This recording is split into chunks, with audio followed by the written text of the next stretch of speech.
अवैधरित्या रेतीचा उपसा होत असताना नागरिकांची चुप्पी, मग आता पाण्यासाठी बोंब का? उन्हाळा सुरू झाला असून सूर्यदेव चांगलाच कोपत आहे आणि दरवर्षीप्रमाणे तालुक्यातील सर्वात मोठा विषय पिण्याच्या पाण्याची टंचाई निर्माण होणे. पिण्याच्या पाण्याची टंचाई काही वृत्तपत्रांची हेडलाईन बनली असून रोज अशा बातम्या नजरेत पडत आहेत. पाणी टंचाईवर मात करण्यासाठी ग्रामपंचायतीने गावाजवळ शेतकऱ्यांच्या विहिरी अधिग्रहण केल्या असून सध्या तरी गावाची तहान भागवत आहे. परंतु त्या विहिरीच्या पाण्याची पातळी खोलवर गेली असून पुढील मे महिन्यात तप्त उन्हाळा आहे आणि काही गावांना भीषण पाणी टंचाईचा सामना करावा लागणार हे मात्र नक्कीच आहे. यावर्षी ही पाणी टंचाई का झाली याबाबत कोणीही नागरिक प्रश्न करणार नाही. फक्त प्रशासनाने आपली पाण्याची गरज पूर्ण करावी यासाठी आरोप प्रत्यारोप केले जातात.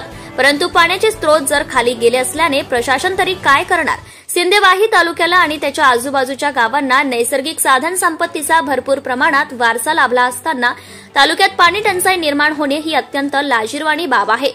दिवसेंदिवस पाण्याची पातळी खोलवर जाते याचे मुख्य कारण म्हणजे नदीमधील अवैधरित्या झालेल्या रेतीचा उपसा. या अवैधरित्या रेती उपस्यामुळे पाण्याची पातळी खोलवर जात असून नागरिकांना पाणी टंचाई सारख्या समस्यांचा सामना करावा लागतो.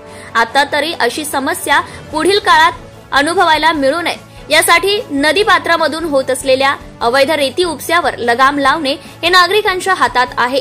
काही तालुक्यात नागरिक प्रशासनाच्या भरवशावर न राहता स्वतःहून पुढाकार घेऊन अवैध रेती उपसा करणाऱ्यांचे ट्रॅक्टर पकडून प्रशासनाच्या स्वाधीन करून आपले कर्तव्य करीत आहेत.